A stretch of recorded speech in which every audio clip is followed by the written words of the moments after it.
So Wyatt and I have done a lot of thinking about this in the last forever, since the beginning of time. I am super excited that I've had this bareback hat on him maybe twice in the last month because it's been too smoky to do much. So, and normally if you go a long time, like it's probably been 2 weeks since he had the bareback pad on. Normally if you do put that kind of a pause in there, he can't do it the next time. He falls apart.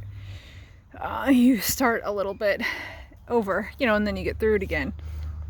The last 3 times I've done it, that hasn't happened. He's just come out and been okay.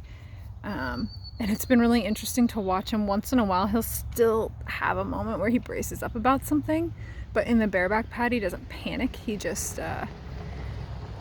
he just relaxes. Actually, is what he does, which I think just tells me, one, this is physical, whether or not we can get a diagnosis on it.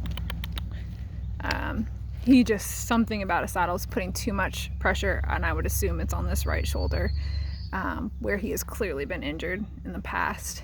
He just can't cope with that, or it hurts so much in the past that he can't get over it, kind of like a horse that pulls back. I suspect it's probably a combination of both, just because I can see there's noticeable damage in that shoulder. And he doesn't even want you to brush it, so he's constantly protecting that shoulder. I think and I've had a couple other people that have done some chiropractic work on him that feel like he has some pain there. So I think, one, I just feel more comfortable about my decision that he's not going to be a riding horse. And I'm still doing the bareback pad because I think it's important for him to understand that not everything over his back is going to hurt him. He's never going to have another owner, so he's not in danger of being ridden. And I just kind of wanted to know that he can have something around his belly that isn't going to be painful, and this clearly doesn't hurt him. It's not about getting him to be able to be ridden. It's about making his long-term life better.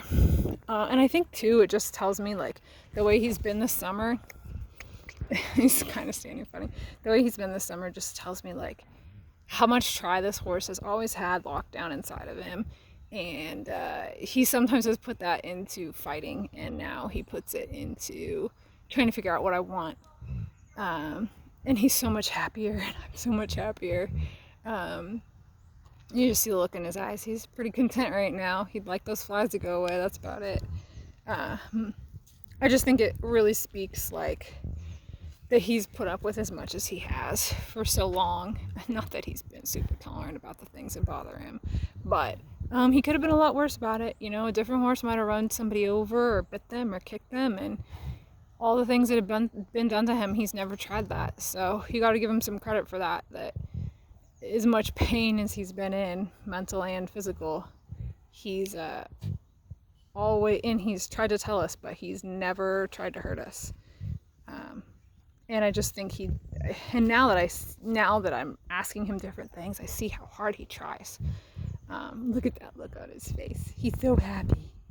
He says, I'd like to be a riding horse, but I'm not sound.